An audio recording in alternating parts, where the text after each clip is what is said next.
Lakers target si Trae Young, Ingram hindi ramdam ng Team USA at Curry underrated pa rin.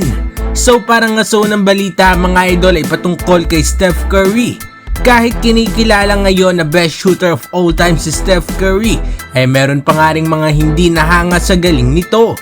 Marami nga ang nagpa sa kanya sa NBA draft dahil nga sa mga kritisismo na hindi nga kaya ng katawan nito na sumabay sa NBA. At ngayon nga matapos manalo ng Warriors at ni Steph Curry ng championship noong 2022 ay nirank nga siya ng ESPN bilang top 5 player sa susunod na season.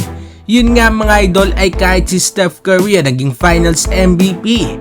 At ngayon naman ay nirank nga itong si Steph Curry ng Bleacher Report bilang number 6 best player para nga sa darating na 2023-2024 season. Mas mataas nga dito kay Steph Curry yan tulad nila Jason Tatum at Joel Embiid. So talaga namang underrated pa nga rin daw itong ang si Steph Curry kahit nga kitang kita na mahusay talaga ito. Anong masasabi ninyo dito mga idol? Agree ba kayo na underrated pa rin itong si Steph Curry? At para naman sa sunod na balita ay patungkol kay Brandon Ingram. Sa Team USA roster para sa World Cup ay isa nga si Ingram sa masasabi natin best player ng kupunan.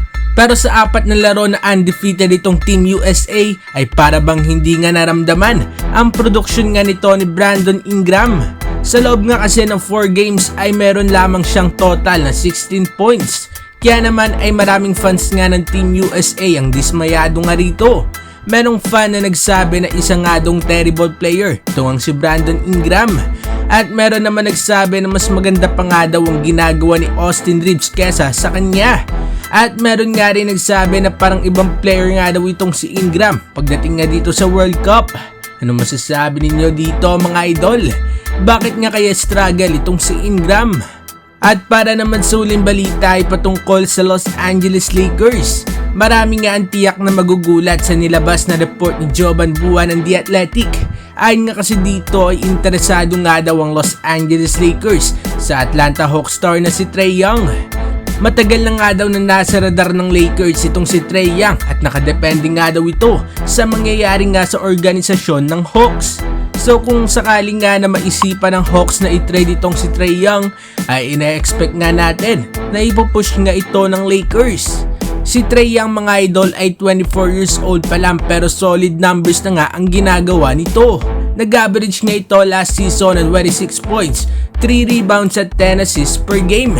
For sure nga na magiging compliment ang laruan ni Young sa Lakers duo.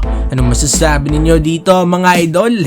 Babagay nga kaya sa Lakers itong si Trae Young? Mag-komento sa baba at ating babasahin yan. Huwag kakalimutan na mag-like at subscribe para sa iba pang balitang NBA. Maraming salamat po.